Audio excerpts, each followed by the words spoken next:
They came by the hundreds, signs in hand. Let the children go!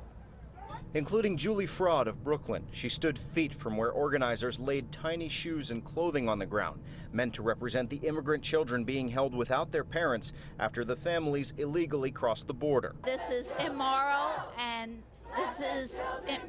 we can't have this as Americans.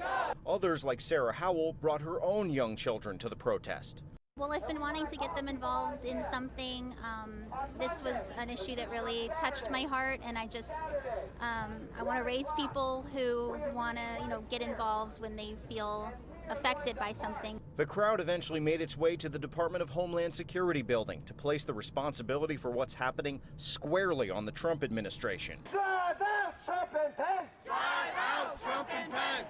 Meanwhile, today, the president again defended the separation policy and continued to blame Democrats for old laws that left him with little choice, he says. Most illegal immigrant families and minors from Central America who arrive unlawfully at the border cannot be detained together or removed together, only released. These are crippling loopholes that cause family separation, which we don't want. But it's the Trump administration's zero-tolerance policy that has led to about 2,300 children being separated and, in some cases, held in large makeshift cages during the last 2 months.